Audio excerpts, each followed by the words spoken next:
새벽 공기가 차갑습니다. 산사의 안개가 대나무 숲 사이로 천천히 흘러갑니다. 아직 목탁 소리는 울리지 않았고 법당 앞 돌계단에는 이슬이 맺혀 있습니다. 한 제자가 법당 앞에 조용히 앉아 있습니다. 그의 눈빛에는 무언가 묻고 싶은 것들이 가득합니다. 어제 고향집에서 제사를 지내고 돌아온 길이었습니다. 상을 차리고 절을 올리고 음식을 나누는 그 모든 시간 동안 그의 마음속에는 한 가지 의문이 떠나지 않았습니다.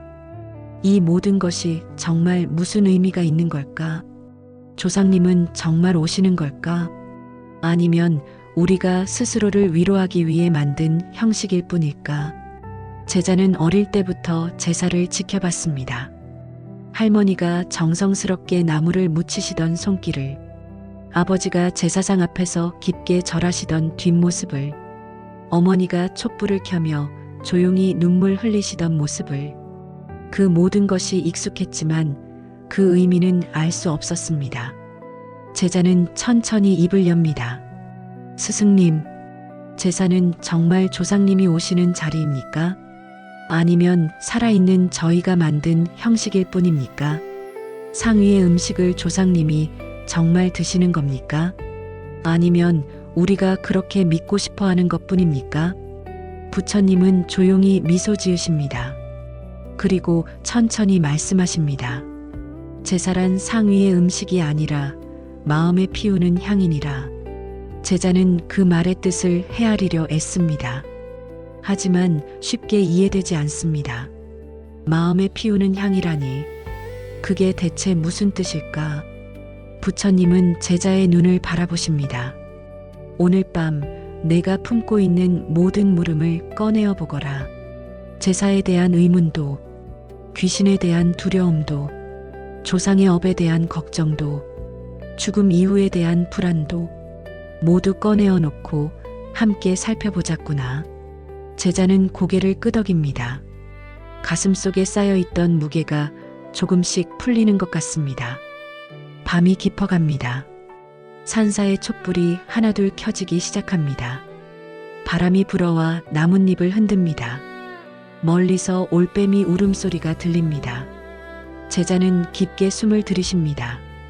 그리고 오늘 밤 자신의 모든 의문을 쏟아내기로 마음먹습니다. 이 긴 밤의 대화가 시작됩니다. 제사란 무엇인가? 귀신은 정말 존재하는가? 조상의 업은 후손에게 어떻게 이어지는가? 기도는 죽은 이에게 정말 닿는가? 그리고 우리는 어떻게 살아야 하는가? 부처님은 조용히 앉아 계십니다. 제자의 질문을 기다리십니다. 산사의 새벽은 천천히 밝아올 것입니다. 하지만 그 전에 이 긴 밤의 대화는 계속될 것입니다. 오늘 밤 우리는 함께 걸어갈 것입니다. 제사의 진짜 의미를 찾아서, 두려움의 실체를 바라보면서, 조상과 나 그리고 업의 관계를 이해하면서, 그리고 삶 자체가 기도가 되는 길을 발견하면서 이제 첫 번째 이야기를 시작합니다. 제자가 첫 질문을 꺼냅니다. 스승님, 제사상 위의 음식을 조상님이 정말 드시는 겁니까? 부처님은 고요히 답하십니다.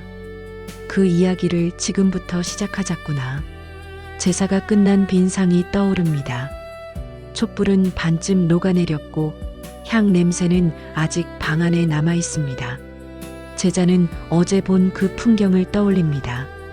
어머니가 나무를 묻히시던 손길, 아버지가 조심스럽게 잔을 올리시던 모습, 할아버지 사진 앞에 놓인 따뜻한 밥 한 그릇. 그 모든 것이 정성스러웠지만 제자의 마음속에는 여전히 의문이 남아 있습니다. 제자가 조심스럽게 입을 엽니다.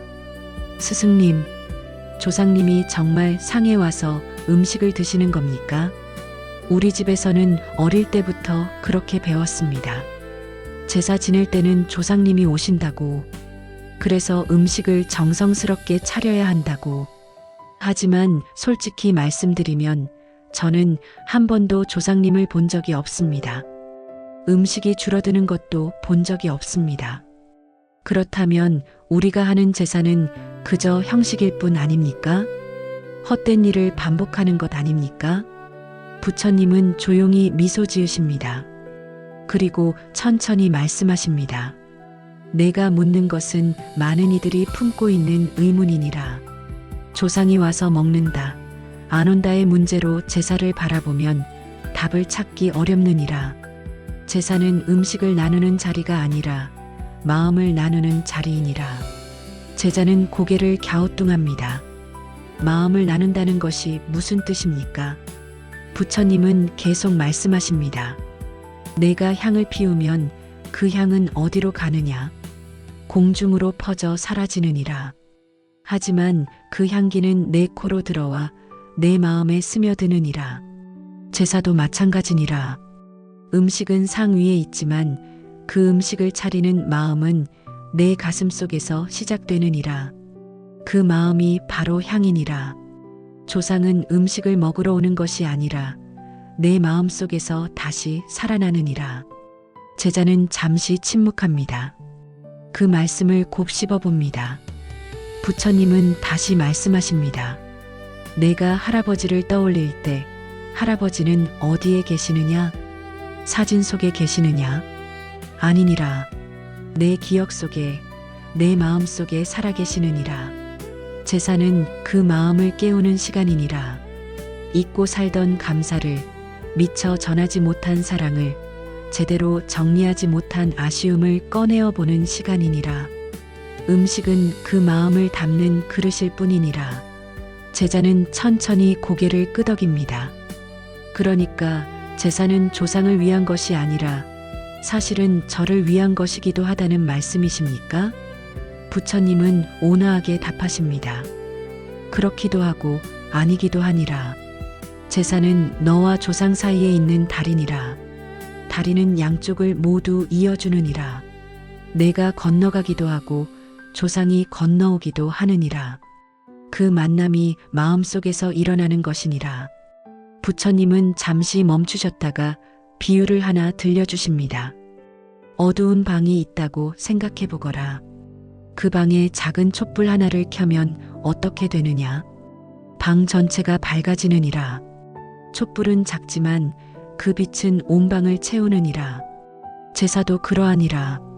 형식은 작아 보일지 몰라도 그 안에 담긴 마음은 온 집안을 밝히느니라.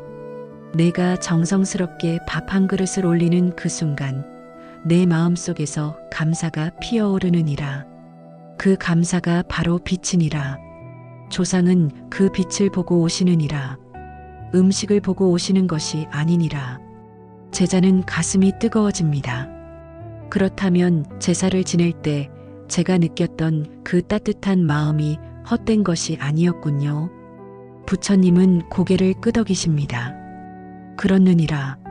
내가 할아버지 사진 앞에서 고개 숙일 때 내 마음 속에서 할아버지가 살아나셨느니라.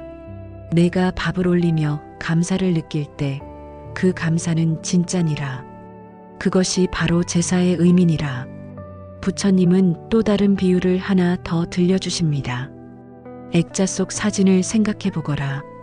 그것은 종이일 뿐이니라. 하지만 내가 그 사진 앞에 서면 어떻게 되느냐? 마음속에서 그 사람이 살아나느니라. 웃던 모습이, 말하던 목소리가, 손을 잡아주던 따뜻함이 되살아나느니라. 사진은 문일 뿐이고 진짜는 내 마음속에 있느니라. 제사도 마찬가지니라. 상은 문이고 진짜 만남은 내 마음속에서 일어나느니라. 제자는 깊은 숨을 내쉽니다. 이제 조금 이해가 됩니다. 그렇다면 제사상이 크고 화려해야 하는 것이 아니라 제 마음이 진실해야 하는 것이군요. 부처님은 온화하게 웃으십니다. 바로 그것이니라. 상이 크다고 해서 마음이 더 크게 전해지는 것이 아니니라. 음식이 많다고 해서 감사가 더 깊어지는 것이 아니니라. 진심 하나가 산의 진미보다 귀하니라. 부처님은 일상의 예를 하나 들어주십니다. 두 집이 있다고 생각해 보거라. 한 집은 제사상이 크고 화려하니라. 온갖 음식이 가득하고 상차림도 완벽하니라. 하지만 가족들은 서로 얼굴을 마주보지 않고 빨리 끝내고 싶어 하느니라.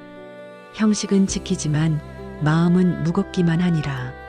다른 한 집은 제사상이 소박하니라.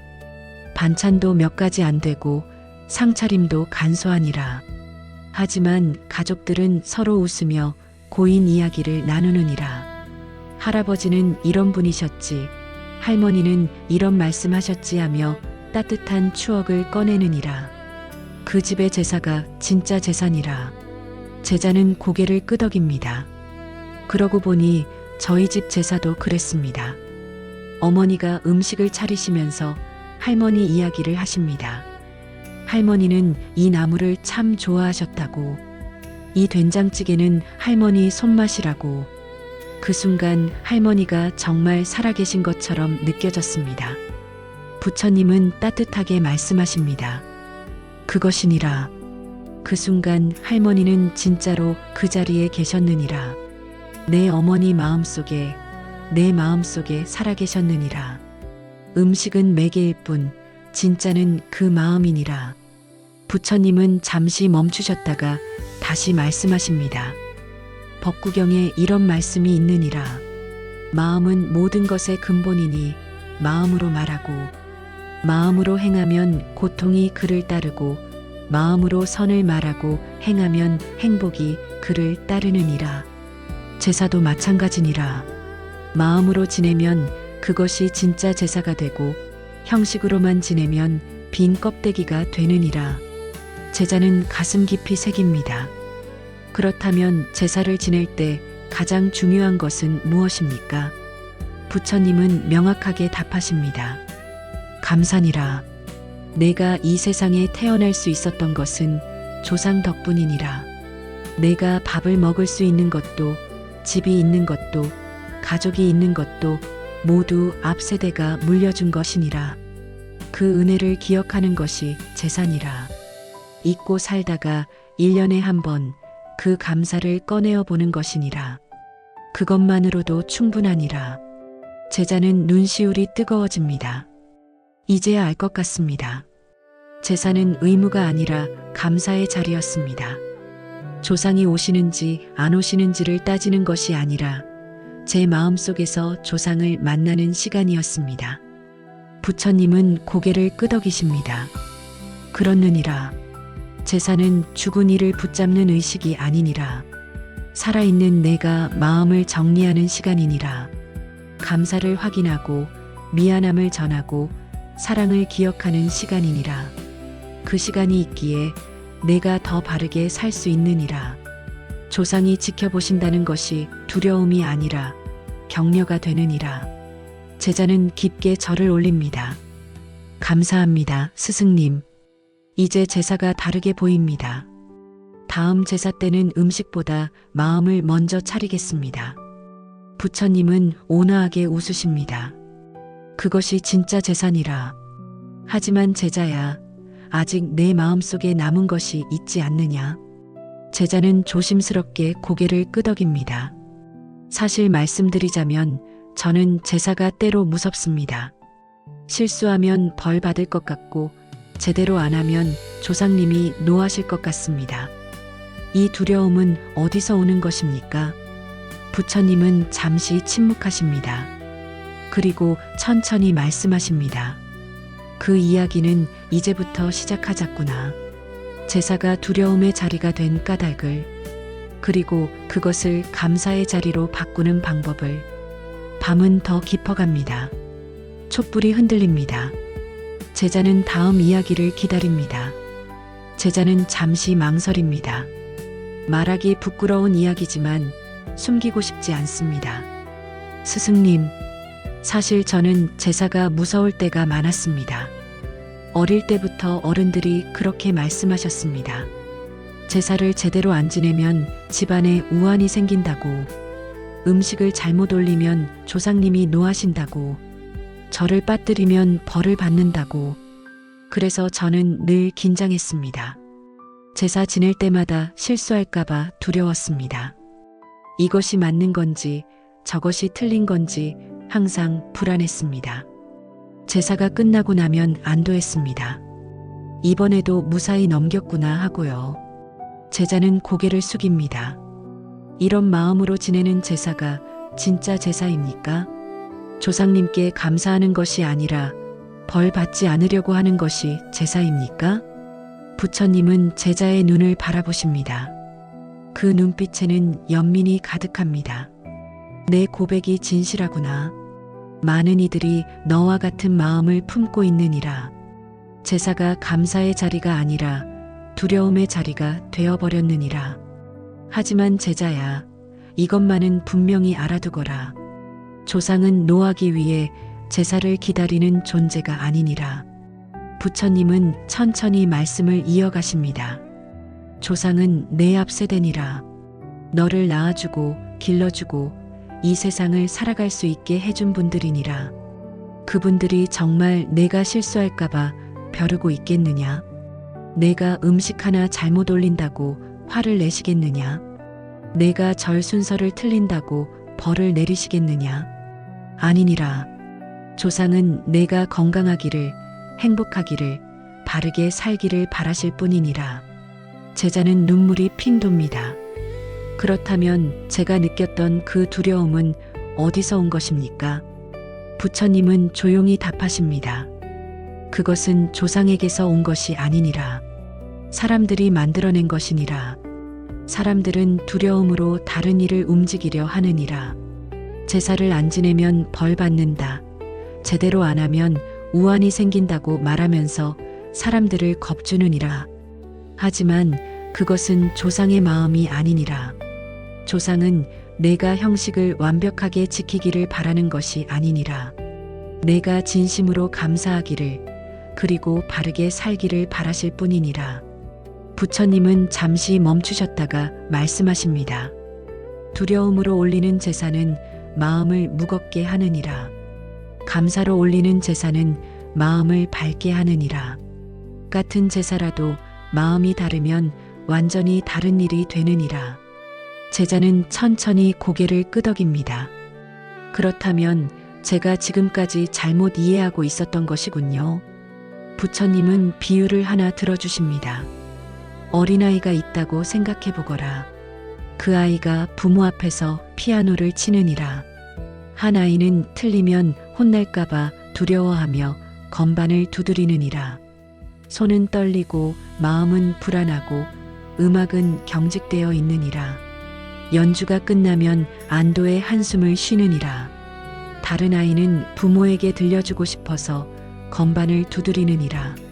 마음은 설레고 손은 자유롭고 음악은 살아있느니라. 비록 실수를 해도 웃으며 다시 시작하느니라. 연주가 끝나면 행복한 미소를 짓느니라.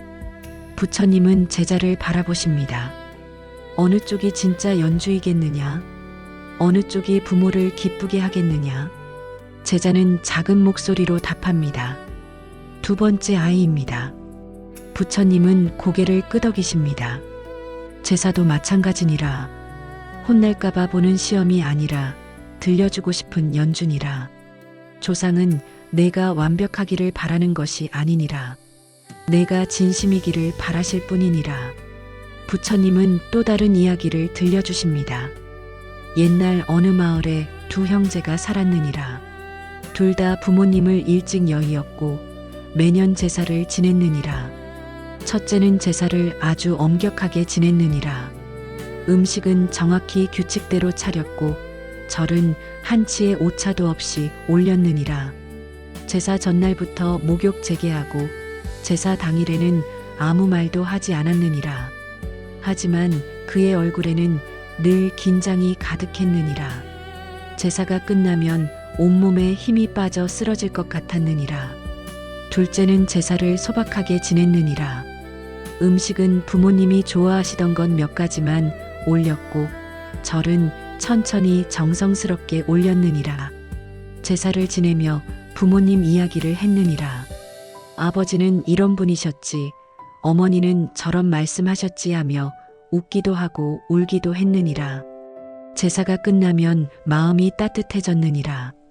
부처님은 잠시 멈추셨다가 물으십니다. 어느 제사가 부모에게 더 기쁨이 되겠느냐? 제자는 주저없이 답합니다. 둘째 아들의 제사입니다. 부처님은 온화하게 웃으십니다. 그렇느니라. 형식이 완벽해도 마음이 없으면 빈 껍데기니라. 형식이 소박해도 마음이 있으면 진짜 제사니라. 부처님은 일상의 예를 하나 더 들어주십니다. 오늘날 많은 집에서 제사를 지내느니라. 어떤 집은 상차림이 화려하고 완벽하니라. 삼색나물이 정확히 놓이고 과일은 순서대로 배열되느니라. 하지만 식구들은 서로 다투느니라. 이건 이렇게 해야 한다. 저건 저렇게 해야 한다며 목소리를 높이느니라. 제사가 끝나면 모두 지쳐서 뿔뿔이 흩어지느니라. 다른 집은 상차림이 간소하니라. 반찬도 몇 가지 안 되고 과일도 제철것 몇 개뿐이니라. 하지만 식구들은 서로 돕느니라. 할머니는 이 나물을 좋아하셨지, 할아버지는 이 과일을 즐기셨지 하며 따뜻한 이야기를 나누느니라. 제사가 끝나면 모두 마음이 평온하니라. 부처님은 제자를 바라보십니다. 내 집 제사는 어느 쪽에 가까우냐? 제자는 잠시 생각합니다. 솔직히 말씀드리면 저희 집은 첫 번째에 가까웠습니다. 어머니는 상차림이 완벽해야 한다고 하셨고 아버지는 절 순서가 정확해야 한다고 하셨습니다. 저는 늘 긴장했고 제사가 끝나면 안도했습니다. 하지만 이제는 바꾸고 싶습니다. 부처님은 따뜻하게 말씀하십니다. 바꿀 수 있느니라. 다음 제사부터는 이렇게 해보거라. 상을 차리기 전에 먼저 마음을 차리거라. 오늘 제가 조상님께 전하고 싶은 것이 무엇인가 생각해보거라. 감사입니까? 사과입니까? 그리움입니까? 그 마음을 먼저 정하거라. 그리고 상을 차리거라. 음식 하나하나를 놓으며 그 마음을 담거라. 이 나물에는 감사를, 이 과일에는 그리움을, 이 밥에는 사랑을 담거라. 절을 올릴 때도 순서보다 마음을 먼저 생각하거라. 고개를 숙이며 진심으로 인사하거라. 잘 계시죠? 보고 싶었습니다. 감사합니다 하고 말하거라. 제자는 눈물을 닦으며 고개를 끄덕입니다. 그렇게 하겠습니다, 스승님. 부처님은 경전의 말씀을 하나 들려주십니다. 아함경에 이런 말씀이 있느니라.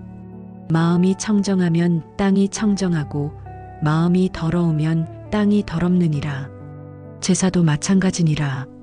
두려운 마음으로 지내면 제사가 무거운 짐이 되고 감사한 마음으로 지내면 제사가 따뜻한 만남이 되느니라. 형식은 같아도 마음이 다르면 완전히 다른 제사가 되느니라. 제자는 깊게 숨을 들이쉽니다. 스승님, 그렇다면 제사를 안 지내면 정말 벌을 받는 것입니까? 많은 사람들이 그렇게 말합니다. 제사를 걸으면 집안에 우환이 생긴다고. 부처님은 명확하게 답하십니다. 아니니라.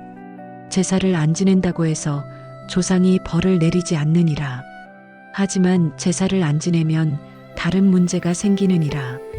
제자는 고개를 갸우뚱합니다. 다른 문제라니요?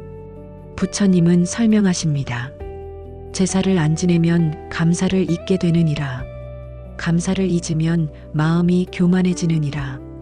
내가 스스로 이 모든 것을 이룬 것처럼 착각하게 되느니라. 그러면 다른 사람을 무시하게 되고 자신을 과신하게 되고 실수를 반복하게 되느니라. 그것이 우환의 시작이니라. 조상이 벌을 내려서가 아니라 내가 감사를 잊어서 생기는 우환이니라. 제자는 무릎을 칩니다. 아, 그렇군요. 제사는 벌을 피하기 위한 것이 아니라 감사를 기억하기 위한 것이었군요. 부처님은 고개를 끄덕이십니다. 바로 그것이니라.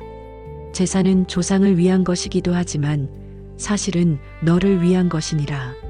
내가 감사하는 사람이 되도록, 겸손한 사람이 되도록, 바르게 사는 사람이 되도록 도와주는 것이니라. 부처님은 마지막으로 말씀하십니다. 제자야, 이제부터는 제사를 두려워하지 말거라.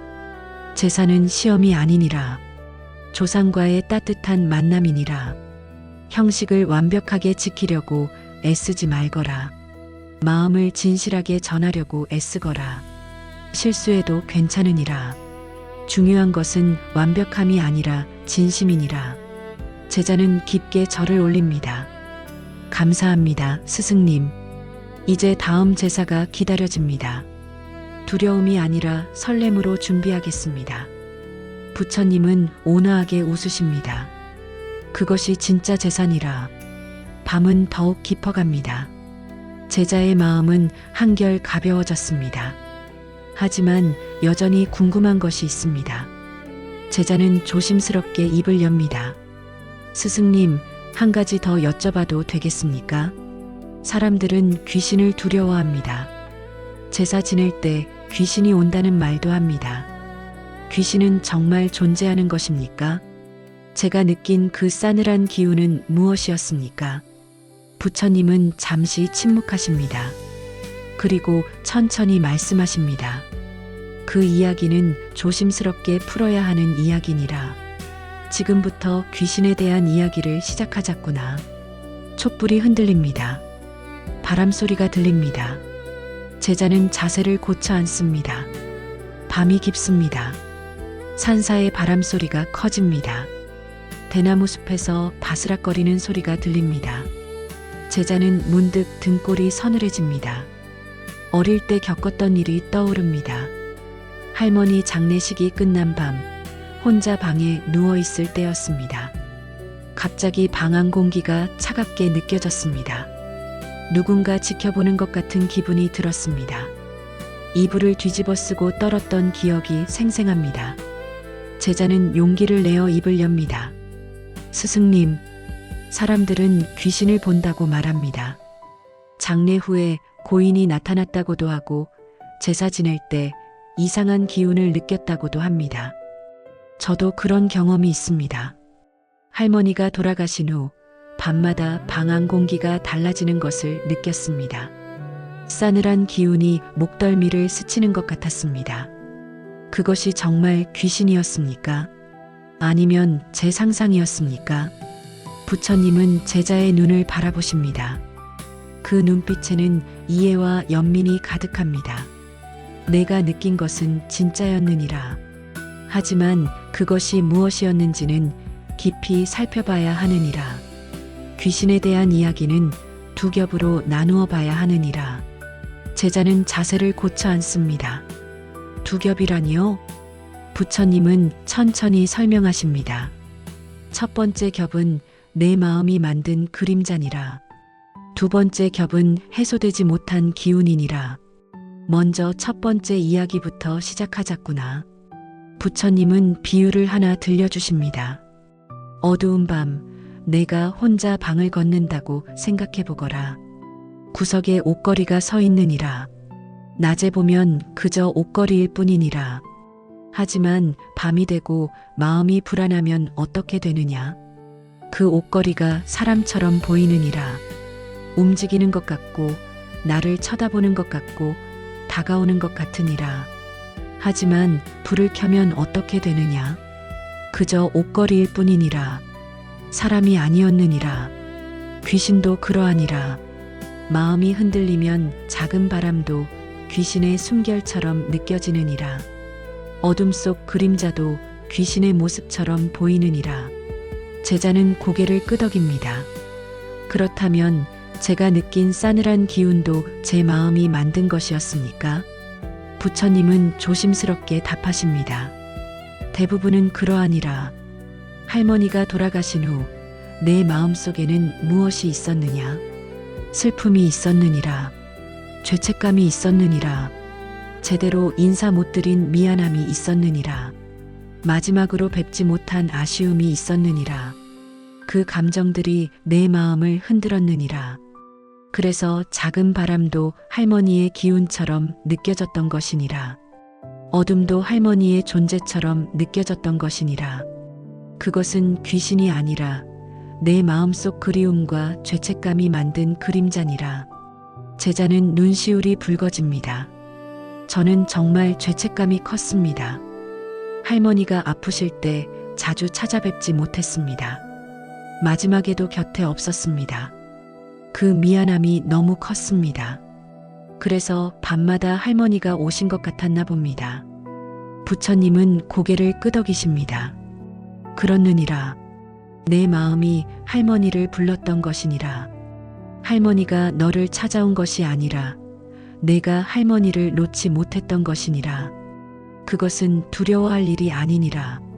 오히려 내가 할머니를 얼마나 사랑했는지 보여주는 증거니라. 부처님은 또 다른 비유를 들려주십니다. 연못이 있다고 생각해 보거라. 바람이 불면 연못에 물결이 이느니라. 그 물결 위에 달이 비치면 어떻게 되느냐? 달이 흔들리며 일그러져 보이느니라. 하지만 진짜 달이 흔들리는 것이 아니니라. 물이 흔들리는 것이니라. 내 마음도 그러하니라. 할머니에 대한 감정이 흔들리니 모든 것이 할머니와 연결된 것처럼 느껴지는 것이니라. 제자는 깊게 숨을 들이쉽니다. 그렇다면 귀신은 존재하지 않는 것입니까?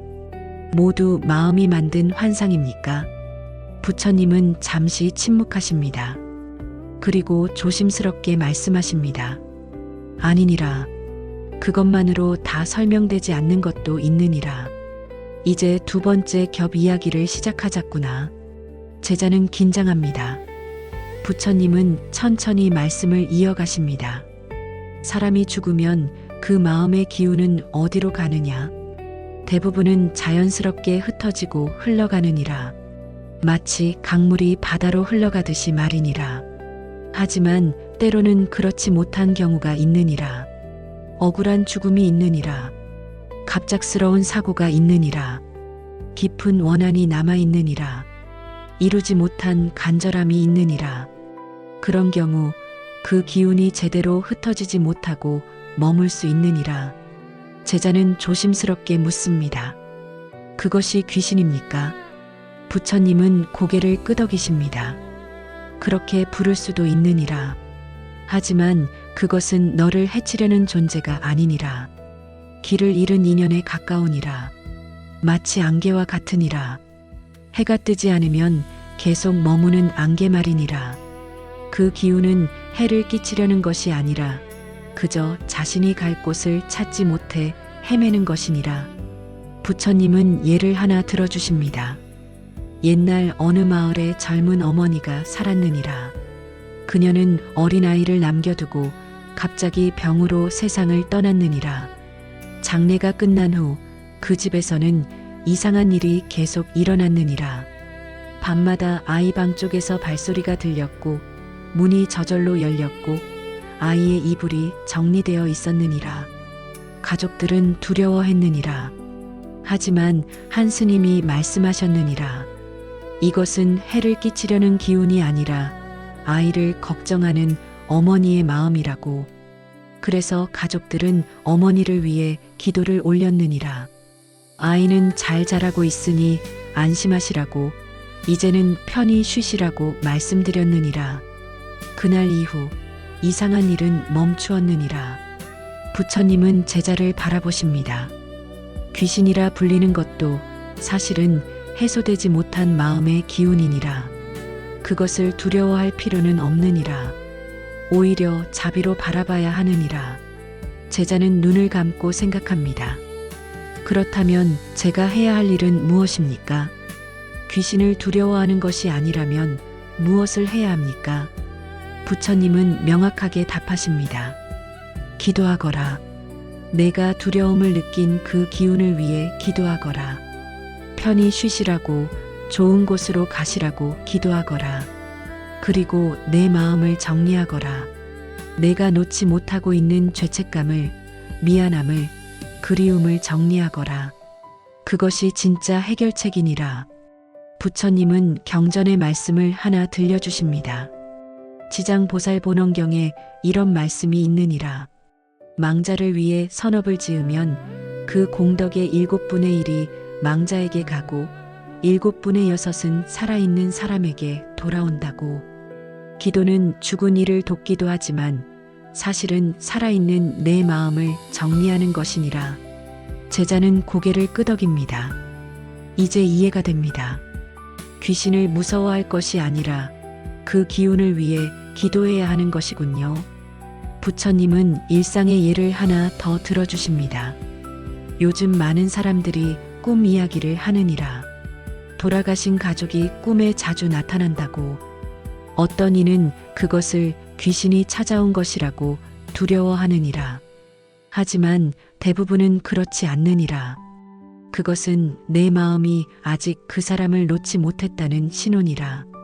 제대로 인사 못한 미안함이 꿈으로 나타나는 것이니라. 전하지 못한 사랑이 꿈으로 찾아오는 것이니라. 그럴 때는 두려워하지 말고 그 꿈을 고마워하거라. 깨어나서 그 사람을 위해 기도하거라. 잘 지내시죠? 보고 싶습니다. 감사합니다 하고 말하거라. 그러면 점점 꿈도 평온해지고 내 마음도 가벼워지느니라.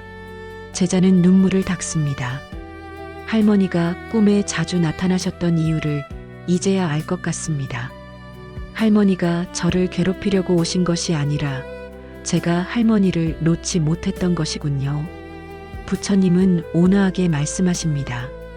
그렇느니라. 이제라도 할머니께 인사하거라.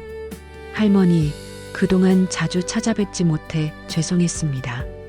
마지막에 곁에 없어서 미안했습니다. 하지만 할머니를 정말 사랑했습니다. 지금도 감사하고 보고 싶습니다. 이제 편히 쉬십시오.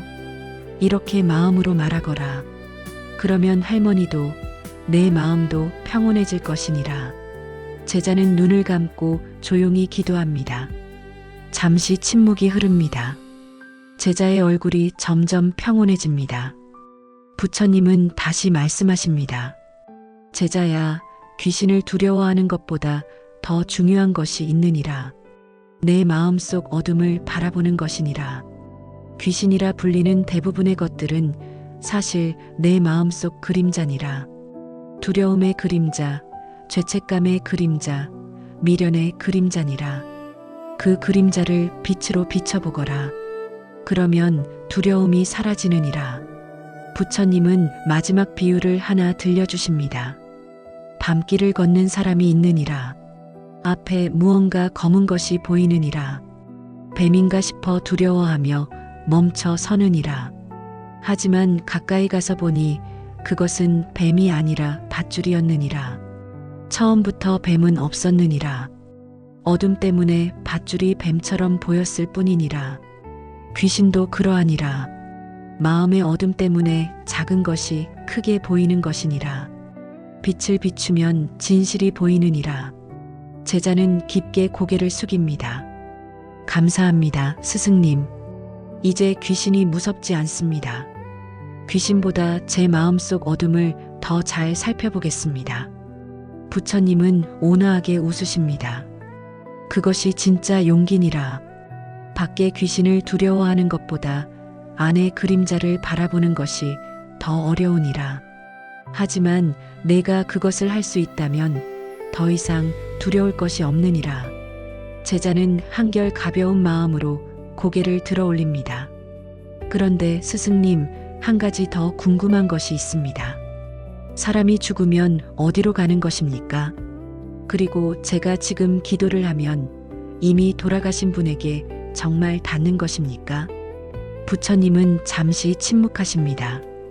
그리고 천천히 말씀하십니다. 그 이야기는 생사의 흐름에 대한 이야기니라. 지금부터 죽음 이후와 기도의 힘에 대해 이야기하자꾸나. 밤은 한층 더 깊어갑니다. 촛불은 반쯤 녹았습니다. 제자는 다음 이야기를 기다립니다. 제자는 가슴 깊은 곳에서 올라오는 질문을 꺼냅니다. 스승님, 저는 늘 후회합니다. 할아버지가 살아계실 때 더 잘해드리지 못한 것을, 아버지가 편찮으실 때 더 자주 찾아뵙지 못한 것을. 이제 그분들은 안 계십니다. 제가 지금 기도해도 소용이 있습니까? 이미 돌아가신 분에게 제 마음이 닿기나 합니까? 아니면 그저 살아있는 제 위로일 뿐입니까? 제자의 목소리가 떨립니다. 때로는 너무 늦어버린 것 같아 절망스럽습니다. 생전에 못한 효도를, 못한 사과를, 못한 사랑 고백을 이제 와서 한들 무슨 의미가 있겠습니까? 부처님은 제자의 눈을 바라보십니다. 그 눈빛에는 깊은 이해가 담겨 있습니다. 내 마음이 아프구나.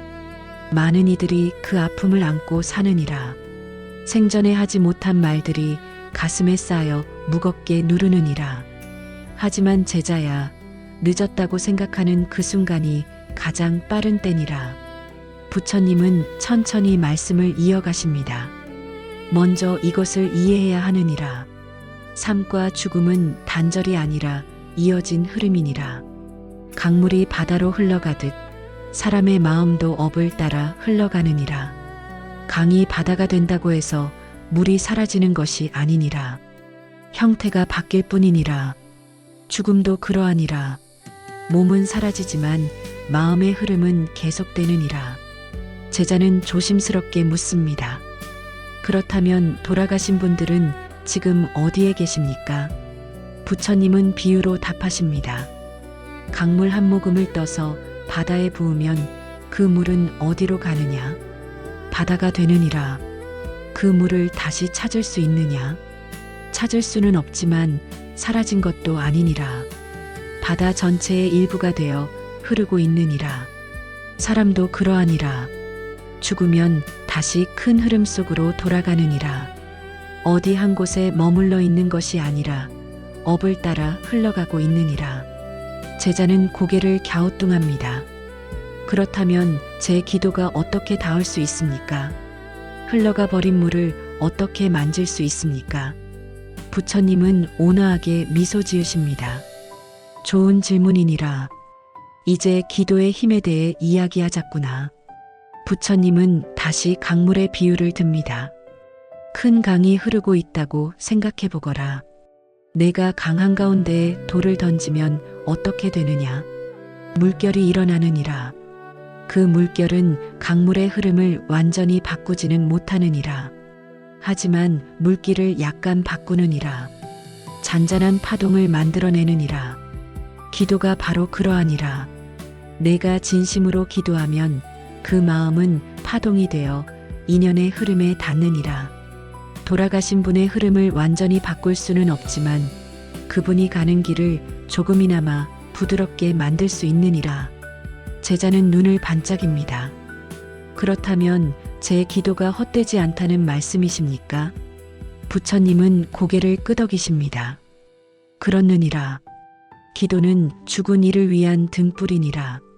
어둠 속을 걷는 이에게 등불을 밝혀주는 것과 같으니라. 등불이 길을 대신 걸어줄 수는 없지만 길을 밝혀줄 수는 있느니라. 부처님은 경전의 말씀을 하나 들려주십니다. 지장경에 이런 말씀이 있느니라. 부모와 친지가 세상을 떠난 후 77일 49일 동안 그들을 위해 선업을 지으면 죽은 이가 가는 길에 큰 도움이 된다고. 기도하고 공양하고 선행을 베풀면 그 공덕이 죽은 이에게도 전해진다고. 이것은 믿음의 문제가 아니니라. 인연의 법칙이니라. 제자는 가슴이 뜨거워집니다. 그렇다면 지금이라도 늦지 않았습니까? 할아버지가 돌아가신 지 벌써 10년이 넘었습니다. 지금 기도해도 할아버지께 닿을 수 있습니까? 부처님은 단호하게 답하십니다. 늦지 않았느니라. 10년이 지났어도 20년이 지났어도 늦지 않았느니라.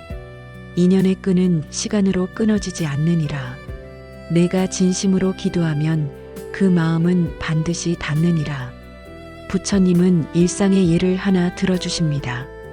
어떤 사람이 있었느니라. 그는 어머니가 돌아가신 후 5년 동안 제사를 지내지 못했느니라. 삶이 너무 바빴고 마음의 여유가 없었느니라. 하지만 5년이 지나고 나서야 깨달았느니라. 어머니께 제대로 인사도 못 드리고 감사도 못 전했다는 것을. 그는 죄책감에 시달렸느니라. 너무 늦어버렸다고 이제 와서 무슨 소용이냐고 자책했느니라. 하지만 어느 날 그는 용기를 냈느니라. 작은 상을 차리고 촛불을 켜고 향을 피웠느니라. 그리고 진심으로 말했느니라. 어머니, 그동안 찾아뵙지 못해 죄송했습니다. 제가 너무 바빴습니다. 하지만 한 번도 어머니를 잊은 적은 없습니다. 늘 보고 싶었고 늘 감사했습니다. 이제라도 이렇게 인사드립니다. 편히 쉬십시오. 그날 밤 그는 꿈을 꾸었느니라. 어머니가 나타나 웃으며 말씀하셨느니라. 괜찮다고, 내 마음 다 알고 있다고, 이제 편히 살라고. 그는 깨어나서 울었느니라. 하지만 그것은 슬픔의 눈물이 아니라 안도의 눈물이었느니라. 부처님은 제자를 바라보십니다. 늦은 사과도 사과니라. 늦은 감사도 감사니라. 생전에 하지 못했다고 해서 영영 못할 것은 아니니라. 지금이라도 진심을 전하면 그것은 반드시 닿느니라. 제자는 눈물을 닦으며 묻습니다. 그렇다면 제가 무엇을 해야 합니까? 어떻게 기도해야 합니까? 부처님은 구체적으로 말씀하십니다. 먼저 조용한 곳에 앉거라. 촛불을 켜거라. 향을 피우거라. 그리고 그분의 얼굴을 떠올리거라. 마음속으로 이름을 부르거라. 할아버지, 아버지, 어머니, 할머니 하고 부르거라. 그리고 하지 못했던 말을 하거라. 감사합니다. 죄송합니다. 사랑합니다 하고 말하거라. 거창한 말이 필요 없느니라. 진심 한마디면 충분하니라. 부처님은 계속 말씀하십니다. 그리고 선업을 지으거라. 그분을 위해 좋은 일을 하거라. 가난한 이에게 밥을 나누거라. 어려운 이를 도와주거라. 길 잃은 이에게 길을 알려주거라. 그 선업의 공덕을 그분께 돌리거라. 이 공덕으로 할아버지가 편안하시길 바랍니다 하고 말하거라. 그것이 진짜 기도니라. 제자는 고개를 끄덕입니다. 이제 무엇을 해야 할지 알겠습니다. 부처님은 또 다른 비유를 하나 들려주십니다. 편지를 생각해 보거라. 내가 편지를 쓰면 그 편지는 상대에게 닿느니라. 비록 상대가 멀리 있어도 보이지 않아도 편지는 닿느니라. 기도도 그러하니라. 마음의 편지니라. 내가 진심으로 쓴 마음의 편지는 반드시 닿느니라. 형태는 보이지 않지만 그 마음은 전해지느니라. 부처님은 잠시 멈추셨다가 중요한 말씀을 하십니다. 하지만 제자야, 기도는 죽은 이만을 위한 것이 아니니라. 사실은 살아있는 너를 위한 것이기도 하니라. 제자는 고개를 갸우뚱합니다. 저를 위한 것이라니요? 부처님은 설명하십니다. 내가 할아버지를 위해 기도하면 어떻게 되느냐? 내 마음이 정리되느니라. 죄책감이 풀리느니라. 후회가 가라앉느니라. 그리고 내가 더 나은 사람이 되려고 애쓰게 되느니라. 할아버지를 생각하면 거짓말을 못하게 되느니라. 할아버지께 부끄럽지 않게 살아야겠다고 다짐하게 되느니라. 그것이 기도가 주는 진짜 힘이니라. 죽은 이를 돕기도 하지만 산자를 바꾸기도 하느니라. 제자는 무릎을 칩니다. 아, 그렇군요. 기도는 일방통행이 아니라 양방향이었군요. 부처님은 고개를 끄덕이십니다. 바로 그것이니라. 내가 할아버지를 위해 기도하면 할아버지도 편안해지고 내 마음도 편안해지느니라. 내가 선업을 지으면 그 공덕이 할아버지에게도 가고 너에게도 돌아오느니라. 이것이 인연의 법칙이니라. 부처님은 화엄경의 말씀을 하나 들려주십니다. 인드라망이라는 것이 있느니라. 하늘에 거대한 그물이 쳐져 있고 그물의 매듭마다 구슬이 달려 있느니라. 하나의 구슬이 빛나면 다른 모든 구슬에 그 빛이 반사되느니라. 모든 것이 서로 연결되어 있느니라. 기도도 그러하니라. 내가 빛을 밝히면 그 빛은 온 우주로 퍼져나가느니라. 할아버지에게도 닿고 내게도 돌아오고 다른 모든 존재에게도 영향을 미치느니라. 제자는 감격합니다. 그렇다면 제 기도 하나가 온 우주를 바꿀 수 있다는 말씀이십니까? 부처님은 온화하게 웃으십니다. 작지만 그렇느니라. 한 방울의 물이 바다를 이루듯 내 기도 하나가 세상을 조금 더 밝게 만드느니라. 부처님은 마지막으로 당부하십니다. 제자야, 기도할 때 이것을 기억하거라. 기도는 소리가 아니라 뜻이니라. 손이 아니라 마음이니라. 거창한 의식이 필요 없느니라. 촛불 하나, 향 한 개비, 그리고 진심 하나면 충분하니라. 아침에 일어나 할아버지를 생각하는 것도 기도니라. 밥을 먹으며 감사하는 것도 기도니라. 길을 걷다 누군가를 도와주며 할아버지를 떠올리는 것도 기도니라. 삶 전체가 기도가 될 수 있느니라. 제자는 깊게 절을 올립니다. 감사합니다, 스승님. 이제 제가 무엇을 해야 할지 알겠습니다. 할아버지를 위해 기도하고 선업을 짓고 바르게 살겠습니다. 부처님은 고개를 끄덕이십니다. 그것이 진짜 효도니라. 생전에 못한 효도를 지금이라도 하는 것이니라. 제자는 한결 가벼운 마음으로 고개를 듭니다. 그런데 스승님, 한 가지 더 궁금한 것이 있습니다. 사람들은 말합니다. 조상의 업이 후손에게 이어진다고, 조상이 지은 죄 때문에 후손이 고생한다고. 이것이 정말입니까? 조상의 업 때문에 저는 평생 죄인처럼 살아야 합니까? 부처님은 잠시 침묵하십니다. 그리고 천천히 말씀하십니다. 그 이야기는 조심스럽게 다뤄야 하는 이야기니라. 지금부터 조상의 업과 후손의 삶에 대해 이야기하자꾸나. 밤은 깊고 깊습니다. 하지만 제자의 마음은 점점 밝아지고 있습니다. 제자의 목소리가 무겁습니다. 스승님, 저는 어릴 때부터 들었습니다. 우리 집안은 원래 안 풀린다고, 증조 할아버지가 남에게 잘못을 저질렀다고, 그 죗값을 후손들이 대대로 치르고 있다고, 그래서 우리 집안에는 늘 어려움이 따른다고. 제자는 고개를 숙입니다. 사업은 번번이 실패하고 병은 끊이지 않고 가족 간에는 다툼이 많습니다. 어른들은 말씀하십니다. 조상덕이 없어서 그렇다고, 조상의 업보 때문이라고. 저는 그 말을 들을 때마다 절망스럽습니다. 제가 아무리 노력해도 소용없는 것 아닙니까? 조상이 지은 죄 때문에 저는 평생 벗어날 수 없는 것 아닙니까? 제자의 눈에 눈물이 맺힙니다. 제 잘못도 아닌데 왜 제가 이 짐을 져야 합니까? 부처님은 제자의 아픔을 헤아리십니다. 그리고 천천히 말씀하십니다. 내 고통이 진실하구나. 많은 이들이 그 짐 아래 눌려 있느니라. 조상의 그림자가 너무 무거워 일어설 수 없다고 믿느니라. 하지만 제자야, 이것만은 분명히 알아두거라. 조상의 업이 내 운명을 완전히 결정하지는 않느니라. 부처님은 명확하게 말씀하십니다. 조상의 업은 씨앗과 같고 너의 삶은 밭과 같으니라. 제자는 고개를 갸우뚱합니다. 씨앗과 밭이라니요. 부처님은 비유를 풀어주십니다. 씨앗을 생각해 보거라. 좋은 씨앗도 있고 나쁜 씨앗도 있느니라. 조상이 선업을 많이 지었다면 좋은 씨앗을 물려준 것이니라. 조상이 악업을 지었다면 나쁜 씨앗을 물려준 것이니라.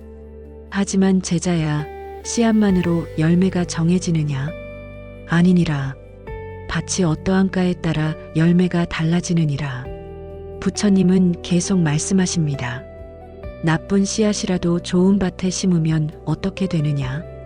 정성껏 물을 주고 거름을 주고 햇빛을 쬐게 하면 그나마 나은 열매가 열리느니라. 좋은 씨앗이라도 나쁜 밭에 심으면 어떻게 되느냐? 물도 안 주고 잡초만 무성하고 방치하면 썩어버리느니라. 씨앗은 조건이지 결정이 아니니라. 내가 밭을 어떻게 가꾸느냐가 더 중요하니라. 제자는 눈을 반짝입니다. 그렇다면 조상의 업이 나빠도 제가 잘 가꾸면 달라질 수 있다는 말씀이십니까? 부처님은 고개를 끄덕이십니다. 바로 그것이니라. 내가 바르게 살고 선업을 짓고 지혜롭게 선택하면 조상의 나쁜 업도 극복할 수 있느니라. 반대로 조상이 아무리 선업을 많이 쌓았어도 내가 게으르고 악행을 일삼으면 그 복도 사라지느니라. 부처님은 경전의 말씀을 하나 들려주십니다. 법구경에 이런 말씀이 있느니라. 자신이 지은 업은 자신이 받고 남이 대신 받지 못한다고. 각자가 자기 업의 주인이니라. 조상의 업은 영향을 줄 수 있지만 내 업은 내가 짓는 것이니라. 제자는 천천히 이해합니다. 그렇다면 제가 조상의 업에 갇혀 있을 필요가 없다는 말씀이십니까? 부처님은 단호하게 답하십니다. 그렇느니라. 조상의 업은 내가 태어난 조건이지 내 삶의 전부가 아니니라. 마치 날씨와 같으니라. 비 오는 날에 태어났다고 평생 비만 맞는 것이 아니니라. 우산을 쓰고 옷을 입고 집을 짓고 해가 뜰 때까지 기다릴 수 있느니라. 조상의 업도 그러하니라. 내가 어떻게 대응하느냐가 중요하니라. 부처님은 일상의 예를 하나 들어주십니다. 옛날 어느 마을에 두 형제가 살았느니라. 그들의 아버지는 평생 술을 마시고 빚을 지어 가족을 괴롭혔느니라. 사람들은 말했느니라. 저 아이들도 아버지 닮아 제대로 안 될 거라고. 형은 그 말을 믿었느니라. 우리 집안은 원래 이렇다고 아버지가 그랬으니 나도 어쩔 수 없다고 생각했느니라. 그래서 형도 술을 마시고 빚을 지며 살았느니라. 사람들은 고개를 끄덕이며 말했느니라. 역시 피는 못 속인다고. 동생은 달랐느니라. 동생은 말했느니라. 아버지가 그렇게 사셨으니 나는 다르게 살겠다고. 나는 술을 멀리하고 성실하게 일하고 빚 없이 살겠다고 다짐했느니라. 그리고 정말로 그렇게 살았느니라. 힘들 때마다 아버지를 떠올리며 다짐했느니라. 나는 다르게 살아야 한다고. 세월이 흘렀느니라. 형은 아버지와 똑같은 삶을 살았느니라. 동생은 완전히 다른 삶을 살았느니라. 같은 아버지, 같은 씨앗이었지만 결과는 달랐느니라. 부처님은 제자를 바라보십니다. 내가 형이 될지 동생이 될지는 내가 선택하는 것이니라. 제자는 가슴이 뜁니다. 그렇다면 저도 바꿀 수 있습니까? 우리 집안의 흐름을 제대해서 바꿀 수 있습니까? 부처님은 힘주어 말씀하십니다. 바꿀 수 있느니라. 반드시 바꿀 수 있느니라. 하지만 쉬운 일은 아니니라. 조상의 업이 나쁘면 내가 더 노력해야 하느니라. 남들보다 2배, 3배 더 정진해야 하느니라. 하지만 불가능한 것은 아니니라. 부처님은 또 다른 비유를 하나 들려주십니다. 산 위에 큰 바위가 있다고 생각해 보거라. 그 바위가 굴러 내려오고 있느니라. 조상의 나쁜 업은 그 바위와 같으니라. 내가 할 수 있는 일은 2가지니라. 하나는 바위에 깔려 죽는 것이니라. 운명이라고 포기하고 그대로 당하는 것이니라. 다른 하나는 비켜서는 것이니라. 바위의 방향을 보고 재빨리 옆으로 피하는 것이니라. 바위를 막을 수는 없지만 피할 수는 있느니라. 조상의 업도 그러하니라. 완전히 없앨 수는 없지만 대응할 수는 있느니라. 제자는 고개를 끄덕입니다. 어떻게 대응해야 합니까? 부처님은 구체적으로 말씀하십니다. 첫째, 조상의 업을 인정하거라. 숨기거나 부정하지 말거라. 우리 집안에는 이런 어려움이 있다고 솔직히 받아들이거라. 둘째, 그것이 내 전부가 아님을 기억하거라. 조상의 업은 출발점일 뿐이고 내가 어디로 가느냐는 내가 정하는 것이니라. 셋째, 반복되는 패턴을 끊어라. 집안에 반복되는 나쁜 습관이 있으면 내 대에서 끊어라. 술, 도박, 빚, 폭력, 게으름 같은 것들을 내가 하지 않으면 되느니라. 넷째, 선업을 쌓아라.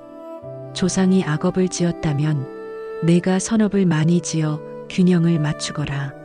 남을 돕고 진실하게 살고 자비를 베풀거라. 5째, 후손을 위해 좋은 씨앗을 남겨라. 내가 바르게 살면 내 자녀는 더 나은 씨앗을 받게 되느니라. 부처님은 잠시 멈추셨다가 말씀하십니다.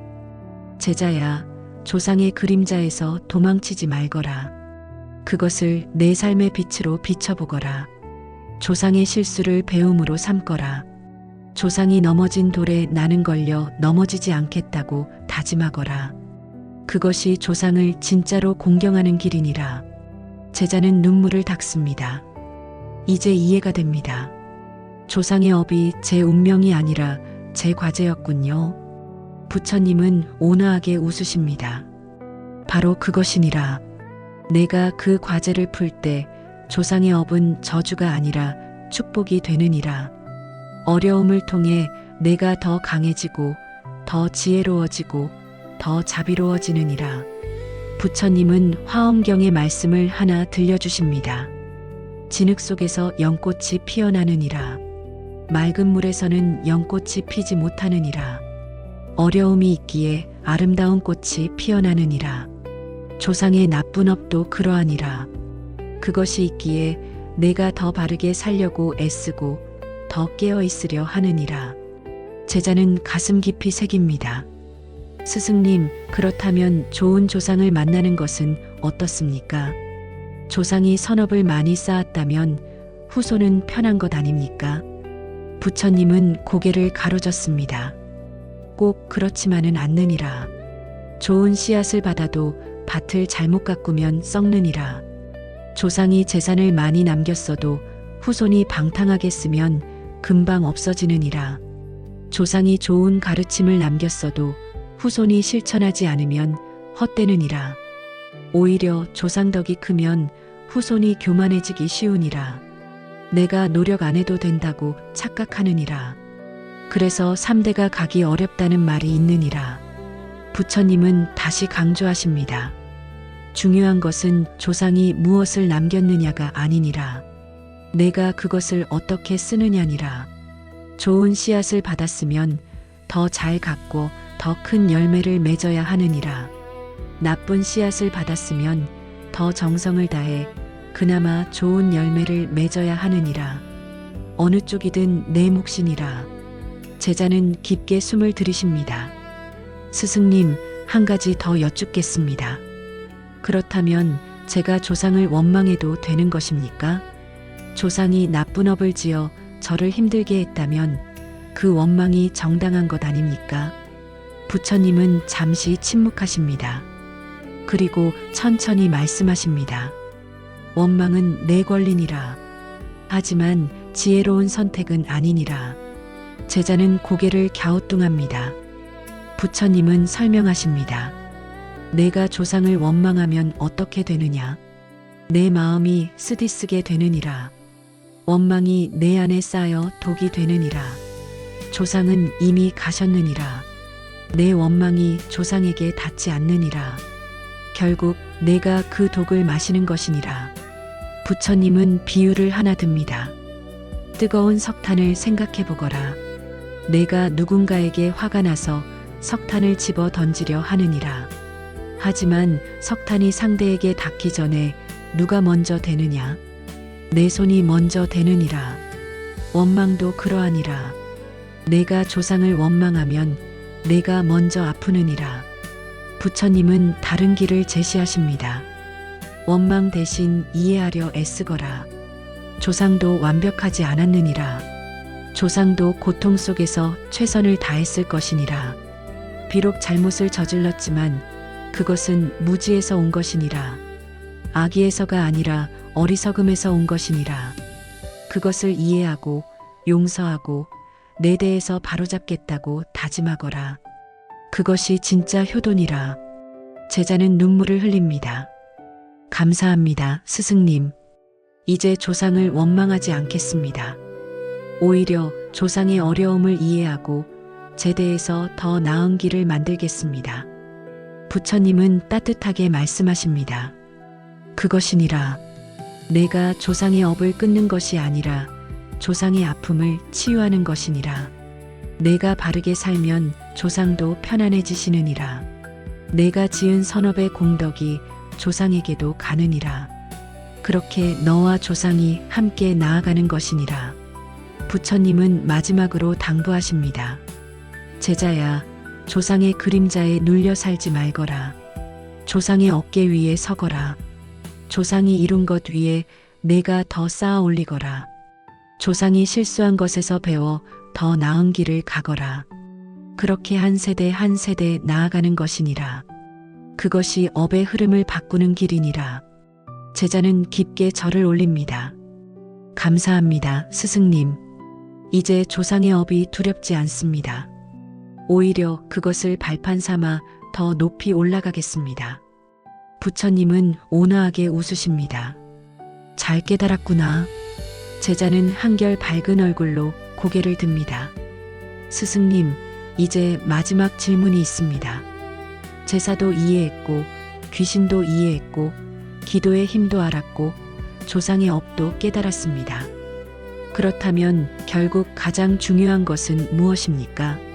형식입니까? 마음입니까? 제가 일상에서 무엇을 해야 합니까? 부처님은 잠시 침묵하십니다. 그리고 천천히 말씀하십니다. 좋은 질문이니라. 이제 마지막 이야기를 시작하자꾸나.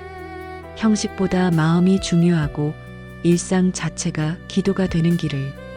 밤은 새벽을 향해 가고 있습니다. 제자의 마음도 점점 밝아지고 있습니다. 제자는 문득 어머니를 떠올립니다. 어머니는 매일 아침 작은 제단 앞에 앉으셨습니다. 향을 피우고 물 한 잔을 올리고 두 손을 모으셨습니다.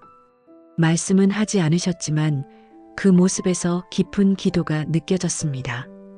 어떤 날은 눈물을 흘리셨고 어떤 날은 조용히 미소 지으셨습니다. 제자는 늘 궁금했습니다. 어머니는 무슨 기도를 하시는 걸까? 그 기도는 정말 닿는 걸까? 제자는 조심스럽게 입을 엽니다. 스승님, 이제 많은 것을 배웠습니다. 하지만 마지막으로 궁금한 것이 있습니다. 진짜 기도는 무엇입니까? 향을 피우고 절을 하는 그 순간만 기도입니까? 아니면 다른 무엇입니까? 부처님은 온화하게 미소 지으십니다. 내 어머니의 기도를 생각하는구나. 그렇다. 진짜 기도가 무엇인지 이야기해 보자꾸나. 부처님은 천천히 말씀하십니다. 제자야, 기도는 소리가 아니라 뜻이니라. 손이 아니라 마음이니라. 향을 피우는 것이 기도가 아니라 그 향을 피우는 마음이 기도니라. 절을 올리는 것이 기도가 아니라 그 절 안에 담긴 진심이 기도니라. 제자는 고개를 갸우뚱합니다. 그렇다면 향도 절도 상도 필요 없다는 말씀이십니까? 부처님은 고개를 가로젓습니다. 그것들도 필요하니라. 하지만 그것들은 도구일 뿐이니라. 중요한 것은 그 도구를 쓰는 마음이니라. 부처님은 비유를 하나 들려주십니다. 편지를 생각해 보거라. 내가 사랑하는 사람에게 편지를 쓸 때 무엇이 중요하냐? 고급 종이를 쓰는 것이냐? 아니면 진심을 담는 것이냐? 물론 좋은 종이에 쓰면 더 좋으니라. 하지만 진심이 없다면 아무리 좋은 종이라도 빈 편지니라. 반대로 진심이 가득하다면 구겨진 종이라도 아름다운 편지니라. 기도도 그러하니라. 화려한 상, 많은 음식, 완벽한 절이 중요한 것이 아니니라. 그 안에 진심이 있느냐 없느냐가 중요하니라. 제자는 천천히 고개를 끄덕입니다. 그렇다면 진심만 있으면 형식은 없어도 된다는 말씀이십니까? 부처님은 조심스럽게 답하십니다. 형식이 없어도 되는 것은 아니니라. 형식은 마음을 담는 그릇이니라. 그릇이 없으면 물을 담기 어려우니라. 하지만 그릇만 있고 물이 없으면 무슨 소용이냐? 형식과 마음 둘 다 있으면 가장 좋으니라. 하지만 둘 중 하나만 선택해야 한다면 마음을 택하거라. 부처님은 경전의 말씀을 하나 들려주십니다. 유마경에 이런 말씀이 있느니라. 보살이 몸이 아프면 중생을 위해 아픈 것이고 보살이 기뻐하면 중생이 편안해서 기뻐하는 것이라고. 진짜 기도는 자기만을 위한 것이 아니니라. 모든 존재를 품는 것이니라. 내가 조상을 위해 기도할 때 그 마음 속에는 모든 중생이 함께 있어야 하느니라. 제자는 깊게 생각합니다. 스승님, 그렇다면 구체적으로 무엇을 해야 합니까? 1년에 몇 번 제사 지내는 것만으로는 부족합니까? 부처님은 고개를 끄덕이십니다. 제사는 중요하니라. 하지만 그것만으로는 부족하니라. 제자야, 이것을 기억하거라. 하루 전체가 기도가 될 수 있느니라. 내가 아침에 눈을 떴을 때 감사하는 마음을 품거라. 오늘 하루를 주셔서 감사합니다. 조상님들 덕분입니다 하고 마음으로 말하거라. 그것이 기도니라. 내가 밥을 먹을 때 이 밥을 얻기까지 수고하신 모든 분을 떠올리거라. 농부도 조상도 땅도 하늘도 함께 생각하거라. 그것이 기도니라. 내가 일할 때 정직하게 일하고 성실하게 살겠다고 다짐하거라. 조상님께 부끄럽지 않게 오늘 하루를 살겠다고 마음먹거라. 그것이 기도니라. 부처님은 계속 말씀하십니다. 내가 길에서 어려운 사람을 만나면 도와주거라. 그리고 마음속으로 말하거라. 이 선업의 공덕을 조상님께 드립니다 하고 그것이 진짜 공양이니라. 내가 저녁에 잠자리에 들 때 오늘 하루를 돌아보거라. 잘한 일은 감사하고 잘못한 일은 반성하거라. 그리고 조상님께 보고하듯 말하거라. 오늘 하루 바르게 살았습니다. 내일은 더 잘하겠습니다 하고 그것이 기도니라. 제자는 눈을 반짝입니다. 그렇다면 일상 전체가 기도가 될 수 있다는 말씀이십니까? 부처님은 고개를 끄덕이십니다. 바로 그것이니라. 제사는 하루의 의식이지만 삶은 평생의 재산이라. 내가 바르게 말하고 정직하게 일하고 자비롭게 대한다면 그 하루가 통째로 기도가 되느니라. 그것이 조상께 드리는 최고의 공양이니라. 부처님은 일상의 예를 하나 들어주십니다. 옛날 어느 마을에 과부가 살았느니라. 남편을 일찍 여의고 혼자 아이를 키웠느니라. 그녀는 가난했기에 큰 제사를 지낼 수 없었느니라. 제사상도 소박했고 음식도 몇 가지 안 되었느니라. 사람들은 수군거렸느니라. 저렇게 대충 지내면 남편 혼이 편하지 못할 거라고. 하지만 그녀는 매일 남편을 떠올렸느니라. 아침에 일어나면 남편에게 인사했느니라. 여보, 오늘도 열심히 살겠습니다 하고 밥을 지으면 먼저 남편 몫을 물 한 그릇과 함께 올렸느니라. 일을 하다 힘들면 남편에게 말을 걸었느니라. 여보, 힘드네요. 하지만 포기하지 않을게요 하고 아이를 키우며 남편을 떠올렸느니라. 당신을 닮아 착하게 키우겠습니다 하고 다짐했느니라. 저녁에 잠들기 전에는 하루를 보고했느니라. 오늘도 정직하게 살았어요. 당신이 자랑스러워할 만한 하루였어요 하고 그렇게 10년을 살았느니라. 어느 날 마을에 스님이 오셨느니라. 사람들은 스님께 물었느니라. 저 과부는 제사를 제대로 안 지내는데 괜찮겠느냐고. 스님은 그녀의 집을 방문했느니라. 그리고 말씀하셨느니라. 이 집에는 매일 제사가 열리고 있다고. 아침부터 저녁까지 기도가 끊이지 않는다고. 남편의 혼이 가장 편안하게 쉬고 계신다고. 부처님은 제자를 바라보십니다. 진짜 제사는 1년에 한 번 상 차리는 것이 아니니라. 매일매일 바르게 사는 것이니라. 제자는 눈물을 닦습니다. 아, 그렇군요. 어머니가 매일 아침 제단 앞에 앉으신 이유를 이제야 알겠습니다. 어머니는 매일 조상님께 인사하신 것이었군요. 부처님은 온화하게 말씀하십니다. 그렇느니라. 내 어머니는 진짜 기도를 아는 분이시니라. 형식보다 마음을 먼저 생각하시는 분이니라. 부처님은 비유를 하나 더 들려주십니다. 식탁을 생각해 보거라. 내가 가족과 밥을 먹을 때 그것은 그저 음식을 먹는 것이냐? 아니니라. 조상이 물려준 밥상의 연장선이니라. 조상이 일구어 놓은 땅에서 나온 곡식이니라. 조상이 가르쳐준 농사법으로 지은 밥이니라. 조상이 만들어준 그릇에 담긴 반찬이니라. 내가 가족과 따뜻하게 한 끼를 나누는 것, 그것이 제사니라. 제자는 무릎을 칩니다. 그렇군요. 제사는 특별한 날만 하는 것이 아니라 매일 하는 것이었군요. 부처님은 고개를 끄덕이십니다. 바로 그것이니라. 내가 아침에 출근길에 나서며 정직하게 일하겠다고 다짐하는 것도 제사니라. 내가 동료에게 친절하게 대하는 것도 제사니라. 내가 가난한 이에게 밥 한 끼 나누는 것도 제사니라. 내가 거짓말하지 않고 진실을 말하는 것도 제사니라. 모든 순간이 조상께 드리는 절이 될 수 있느니라. 부처님은 또 다른 비유를 하나 듭니다. 길을 생각해 보거라. 앞 세대가 다져 놓은 길을 내가 걷고 있느니라. 조상이 만들어 놓은 길이니라. 내가 할 일은 그 길을 더 넓히고 더 안전하게 만드는 것이니라. 내가 정직하게 살면 그 길이 더 반듯해지느니라. 내가 자비를 베풀면 그 길이 더 따뜻해지느니라. 내가 지혜롭게 살면 그 길이 더 밝아지느니라.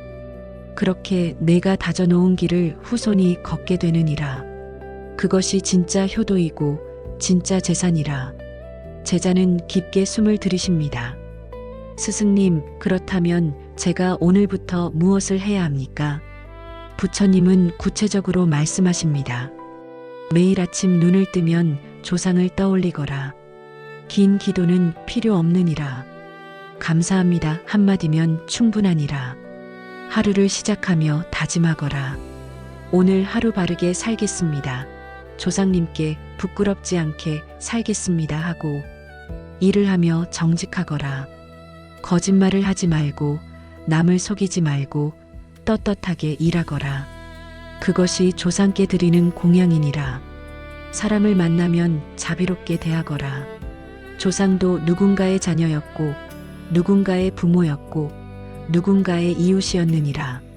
내가 남에게 자비롭게 대하면 조상도 기뻐하시느니라. 저녁에 잠들기 전에 하루를 돌아보거라. 잘한 일은 감사하고 잘못한 일은 반성하거라. 그리고 내일은 더 잘하겠다고 다짐하거라. 그것이 매일 드리는 기도니라. 부처님은 잠시 멈추셨다가 말씀하십니다. 제자야, 화엄경에 이런 말씀이 있느니라. 한 티끌 속에 온 우주가 들어있다고. 작은 것 하나에도 전체가 담겨 있다는 뜻이니라. 내 하루하루도 그러하니라. 오늘 하루를 바르게 산다면 그 하루 속에 평생의 기도가 담기느니라. 제자는 가슴이 벅차오릅니다. 감사합니다, 스승님. 이제 무엇을 해야 할지 분명히 알겠습니다.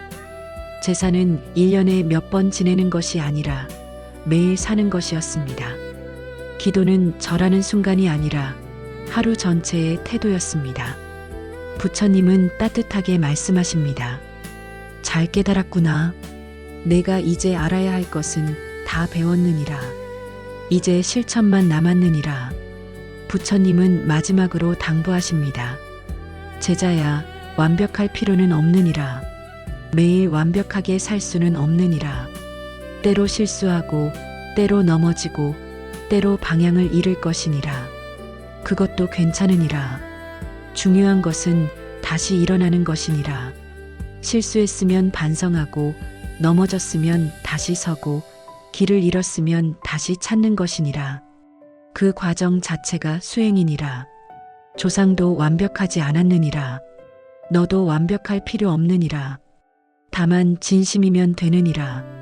제자는 깊게 절을 올립니다. 감사합니다, 스승님. 이제 제사가 두렵지 않습니다. 귀신도 무섭지 않습니다. 조상의 업도 걱정되지 않습니다. 그리고 기도가 무엇인지 알겠습니다.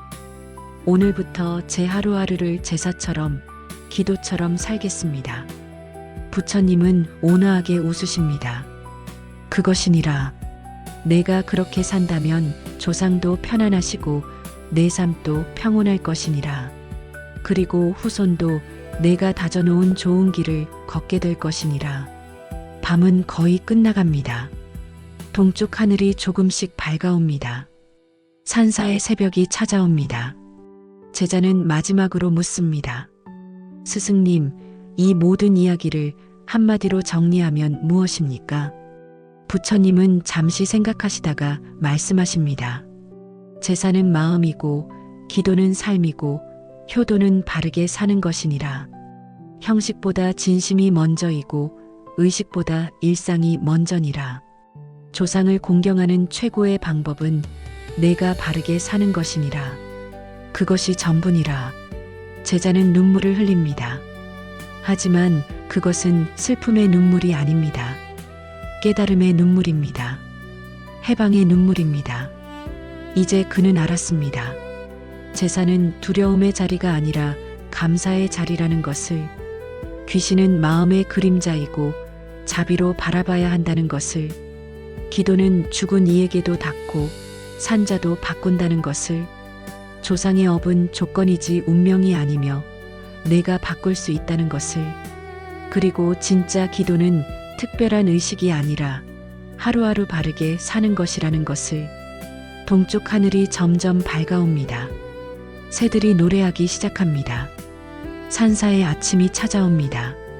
긴 밤의 대화가 끝나갑니다. 부처님은 천천히 일어서십니다. 제자야, 이제 가거라. 그리고 내가 배운 것을 살 거라. 말로만 아는 것이 아니라 삶으로 실천하거라. 그것이 진짜 깨달음이니라. 제자는 마지막 절을 올립니다. 그리고 산을 내려갑니다. 가슴 속에는 새로운 다짐이 가득합니다. 오늘부터 그는 다르게 살 것입니다. 제사를 두려워하지 않고 감사로 지낼 것입니다. 귀신을 무서워하지 않고 자비로 바라볼 것입니다. 조상의 업에 짓눌리지 않고 새로운 길을 열 것입니다. 그리고 매일매일을 기도로 제사로 살아갈 것입니다. 아침 해가 떠오릅니다. 산사는 황금빛으로 물듭니다. 새로운 하루가 시작됩니다. 제자의 새로운 삶도 시작됩니다. 해가 산 너머로 천천히 떠오릅니다. 산사의 지붕이 황금빛으로 물듭니다. 안개가 걷히고 새벽 이슬이 반짝입니다. 제자는 산 아래로 내려가는 길에 섭니다. 뒤돌아보니 부처님이 법당 앞에 서 계십니다. 손을 들어 작별 인사를 하십니다. 제자도 깊게 절을 올립니다. 긴 밤이 끝났습니다. 하지만 진짜 시작은 지금부터입니다. 제자는 천천히 걸어 내려갑니다. 발걸음이 가볍습니다. 마음이 평온합니다. 가슴 속에는 부처님의 말씀이 살아 숨쉽니다. 제사는 상위의 음식이 아니라 마음의 향이라는 것, 두려움이 아니라 감사의 자리라는 것, 귀신은 대부분 마음의 그림자이고 자비로 바라봐야 한다는 것, 기도는 죽은 이에게도 닿고 산자도 바꾼다는 것, 조상의 업은 씨앗이고 내 삶은 밭이라는 것, 그리고 진짜 기도는 하루 전체의 태도라는 것. 제자는 마을로 돌아갑니다. 집 앞에 도착했을 때 아침 해가 완전히 떠올랐습니다. 어머니가 마당에서 빨래를 널고 계십니다. 제자는 어머니를 바라봅니다. 새로운 눈으로 봅니다. 어머니는 매일 아침 제단 앞에 앉으셨습니다.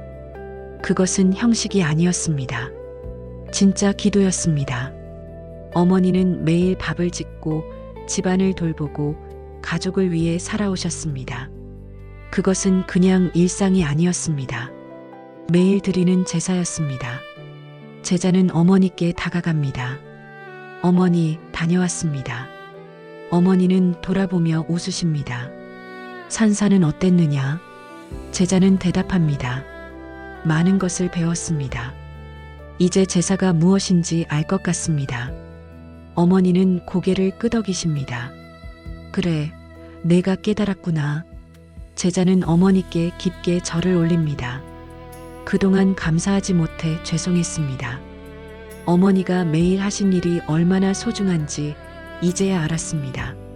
어머니는 제자의 머리를 쓰다듬으십니다. 괜찮다. 내가 이제 알았으면 됐다.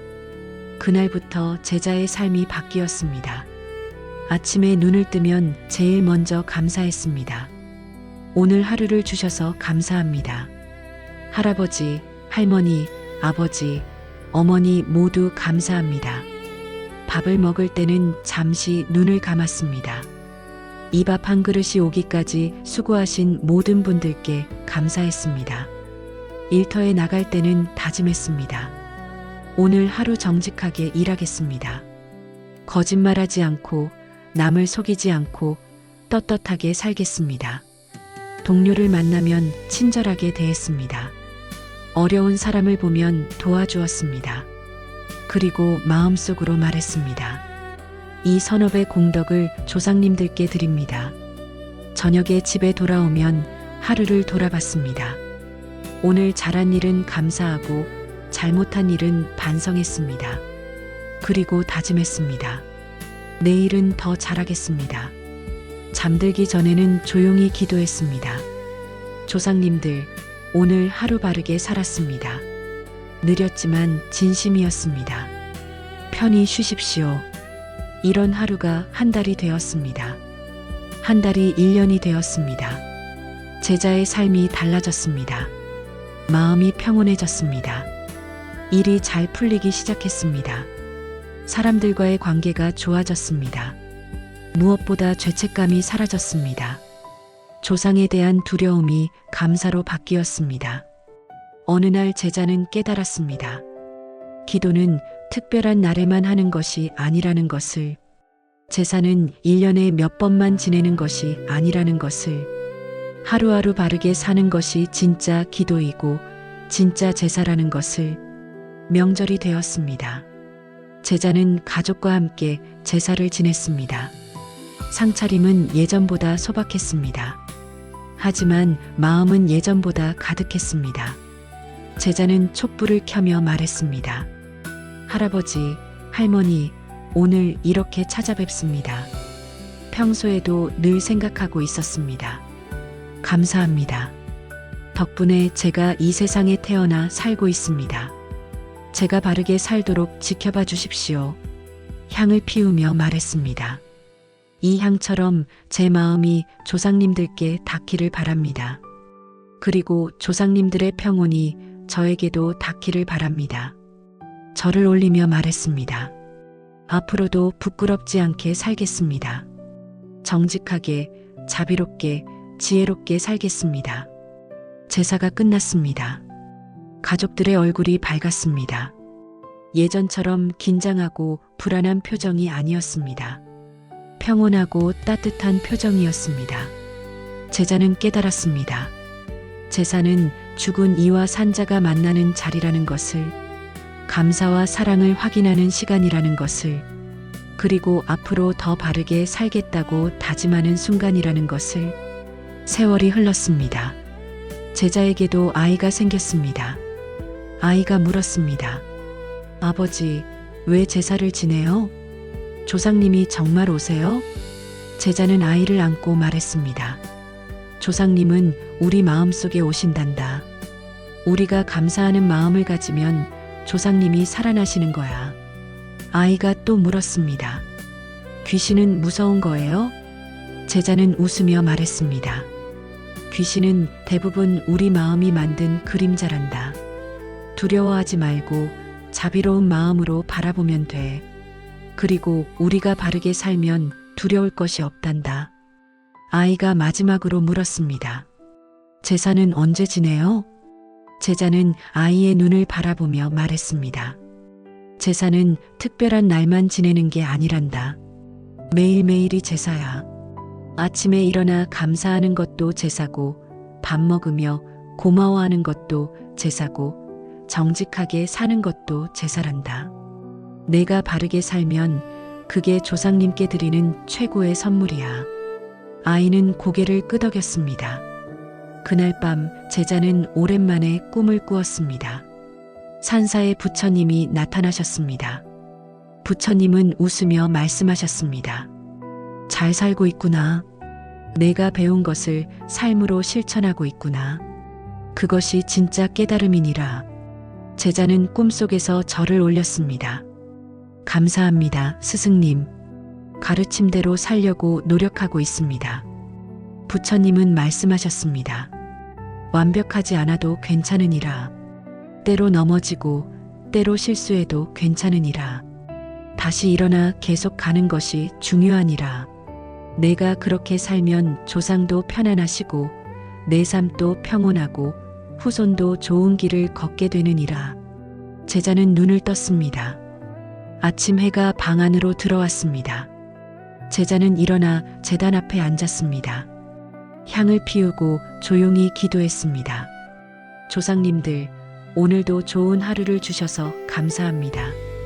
오늘 하루도 바르게 살겠습니다. 정직하게, 자비롭게, 지혜롭게 살겠습니다. 그리고 이 모든 공덕을 조상님들께, 모든 중생들께 돌립니다. 기도가 끝났습니다. 제자는 일어나 가족을 깨웠습니다. 아침밥을 준비하고 아이를 학교에 보내고 일터로 향했습니다. 평범한 하루가 시작되었습니다. 하지만 그 평범한 하루가 제사였습니다. 그 평범한 하루가 기도였습니다. 그 평범한 하루가 조상께 드리는 공양이었습니다. 불자님들, 긴 이야기를 들어주셔서 감사합니다. 오늘 밤 우리는 함께 여행을 했습니다. 제사의 의미를 찾아서, 귀신의 실체를 바라보면서, 조상의 업을 이해하면서, 기도의 힘을 깨닫으면서, 그리고 삶 자체가 기도가 되는 길을 발견하면서 이제 여러분 차례입니다. 오늘 밤 이 이야기를 듣고 무엇을 느끼셨습니까? 마음속에 떠오르는 조상님이 계십니까? 전하지 못한 감사가 있습니까? 풀지 못한 죄책감이 있습니까? 지금 이 순간 마음으로 그분의 이름을 불러보십시오. 할아버지, 할머니, 아버지, 어머니, 먼저 떠난 형제자매, 이름을 부르며 마음으로 말씀드리십시오. 감사합니다. 사랑합니다. 보고 싶습니다. 편히 쉬십시오. 그 마음이면 충분합니다. 화려한 제사상이 필요 없습니다. 완벽한 절 순서가 필요 없습니다. 진심 하나면 됩니다. 그리고 내일부터 다짐하십시오. 오늘 하루를 제사처럼 살겠다고. 아침에 눈 뜨면 감사하고, 밥 먹으며 고마워하고, 일하며 정직하고, 사람 만나며 자비롭고, 저녁에 하루를 돌아보고, 그렇게 하루하루를 기도로 채워가십시오. 그것이 조상께 드리는 최고의 공양입니다. 그것이 진짜 효도입니다. 그것이 부처님의 가르침입니다. 오늘부터 여러분의 하루가 그분들을 위한 가장 따뜻한 제사가 되기를 바랍니다. 형식에 얽매이지 마십시오. 마음을 먼저 생각하십시오. 두려워하지 마십시오. 감사하십시오. 조상의 업에 짓눌리지 마십시오. 새로운 길을 여십시오. 그리고 매일매일을 기도로 사십시오. 조상의 이름을 마음에 품고 바르게 살아가고 계시다면 댓글에 관세음 보살 한 줄 남겨주십시오. 그 마음이 곧 기도이고 그 글 한 줄이 곧 공양입니다. 여러분 모두의 하루가 평온하기를 바랍니다. 조상님들이 편히 쉬시기를 바랍니다. 그리고 후손들이 좋은 길을 걷기를 바랍니다. 긴 밤의 법문을 마칩니다. 이 공덕이 온 우주에 퍼져나가 모든 중생이 고통에서 벗어나고 평온을 얻기를 기원합니다. 나무 아미타불 관세음보살